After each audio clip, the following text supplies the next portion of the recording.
హాయర్స్ welcome to our channel.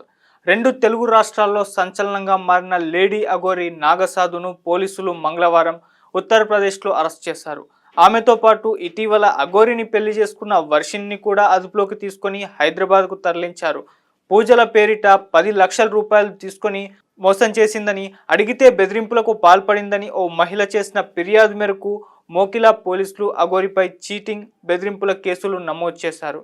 అఘోరిని arrest చేసిన పోలీసులు నేడు దాదాపు 2 గంటల పాటు విచారించారు. ఆ తర్వాత వైద్య పరీక్షల నిమిత్తం చేవెళ్ల ప్రభుత్వ ఆసుపత్రికి కూడా తీసుకెళ్లి అనంతరం కోర్టులో హాజరుపరిచారు. అరెస్టుపై స్టేషన్ ఎదుట మీడియాతో మాట్లాడిన అఘోరి చట్టం తన పని తను చేసుకొని పోతుందని చెప్పారు.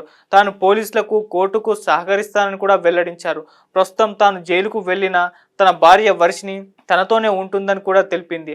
అయితే కోర్టులో అఘోరికి 14 రోజుల రిమాండ్ అయితే విధించారు.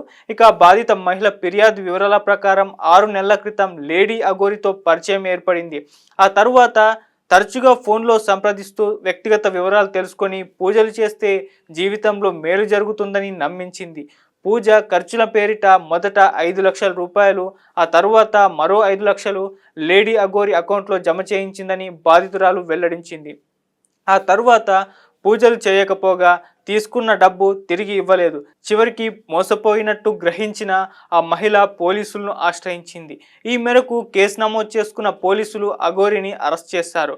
కాగా గత కొన్ని నెలలుగా లేడీ అఘోరి వర్షిణిల వ్యవహారం మీడియాలో హాట్ టాపిక్గా మారిపోయింది. మా కుమార్తెను మాయమాటలతో లోబరుచుకొని కేదార్నాథ్లో బలవంతంగా పెళ్లి చేసుకున్నాడని వర్షిణి కుటుంబ సభ్యులు కూడా ఆరోపించడం చూసాము. వాళ్ళైతే కన్నీరు మున్నీరైపోవడం కూడా మనం చూసాం. వీరి పెళ్లికి సంబంధించిన వీడియోలు కూడా నెట్టింట తెగ వైరల్ అయిపోయాయి. అంతేకాక అరెస్ట్ చేసే ప్రయత్నం చేసి ఆత్మహత్య చేసుకుంటానని చెప్పేసి ఈ జంట ఓ సెల్ఫ్ వీడియో ద్వారా హెచ్చరించడం కూడా మనం ఇటీవల చూసాము.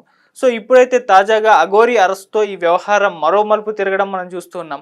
అయితే ఇప్పుడు ఇంకొక విషయం ఏంటి అంటే, అటు వర్షిణి పరిస్థితి గందరగోళంలో పడిపోయిందని కూడా చెప్తున్నారు.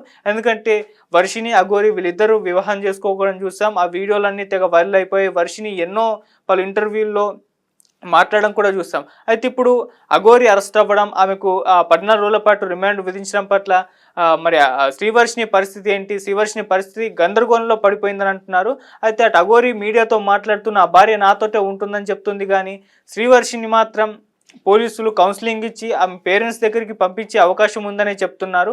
మరి ఇప్పటికైనా శ్రీవర్షిణి మారిపోయి వాళ్ళ పేరెంట్స్ దగ్గరికి వెళ్ళిపోతుందా, లేదు అఘోరే నా భర్త బయటకు వచ్చిన తర్వాత వెళ్తాను అని చెప్పేసి మొండికేస్తుందా అనేది ఒక చర్చనీయాంశంగా మారిపోవడం చూస్తున్నాం. ఏదేమైనా శ్రీవర్షిణి వాళ్ళ పేరెంట్స్ దగ్గర ఉంటేనే భద్రంగా ఉంటుందని, ఆమెకు గట్టిగానే కౌన్సిలింగ్ ఇచ్చే అవకాశం ఉందని కూడా చెప్తున్నారు. సో అటువైపు అఘోరి అరెస్ట్ అవ్వడం, మరి ఆమెకు బెయిల్ ఎప్పుడు దొరుకుతుందో కూడా తెలియదు. ఆ బెయిల్ ప్రయత్నాల్లో కూడా ఉన్నట్టుగా వాళ్ళ అడ్వకేట్లు అయితే చెప్తున్నారు. ఇటువైపు ఏమో ఇవాళ ట్రాన్స్జెండర్ కమ్యూనిటీ అండ్ ఒక అడ్వకేటు అండ్ శివరుద్ర స్వామి వీళ్ళంతా కూడా శారదా నేరెల గారిని కూడా కలవడం, ఆమె దగ్గరికి కూడా ఈ ఇష్యూని తీసుకెళ్లడం చూస్తున్నాం. అండ్ శ్రీవర్షిణి పేరెంట్స్ కూడా ఆమె దగ్గరికి వెళ్ళి వాళ్ళ బాధనైతే చెప్పుకున్నారు. మరి శ్రీవర్షిని అటు పేరెంట్స్ దగ్గరికి పంపించే ప్రయత్నం చేస్తున్నట్టుగానే కనిపిస్తుంది. మరి శారదా నేరెల గారు కూడా ఈ ఇష్యూని సీరియస్గా తీసుకున్నారని కూడా చెప్తున్నారు. సో ఏదేమైనా రెండు తెలుగు రాష్ట్రాల్లో ఈ అఘోరి హాట్ టాపిక్గా మారిపోవడం మనం చూసాము. సో చాలా రోజుల తర్వాత, అంటే ఆమె పైన ఎప్పటి నుంచో కూడా పబ్లిక్ న్యూసెన్స్ క్రియేట్ చేస్తుందని చెప్పేసి గత కొంతకాలం నుంచి కూడా కంప్లైంట్ వచ్చినప్పటికీ కూడా ఎప్పుడు ఆమెని అరెస్ట్ చేసే ప్రయత్నం అయితే పోలీసులు చేయలేదు. బట్ ఇక్కడ ఒక మహిళ మోసపోయాను 10 లక్షలు అని చెప్పేసి ఆమెకు దగ్గరున్న ఆధారాలన్నీ కూడా పోలీస్ స్టేషన్లో పెట్టేసింది. సో దానికి సంబంధించి కేసు ఫైల్ అవ్వడంతో ఇప్పుడు అరెస్ట్ చేశారు. సో కోర్టుకు పెట్టడం, రిమాండ్కు పంపించడం కూడా చూస్తున్నాం. సో ఇది సీరియస్ కేసు అని కూడా చెప్తున్నారు. సో ఎందుకంటే అన్ని ఆధారాలు ఉన్నాయి, బలమైన ఆధారాలే ఉన్నాయి అగెనిస్ట్ అఘోరికి అని చెప్పేసి అని అంటున్నారు. మరి ఏం జరుగుతుంది ఇష్యూలో అని చూడాలి.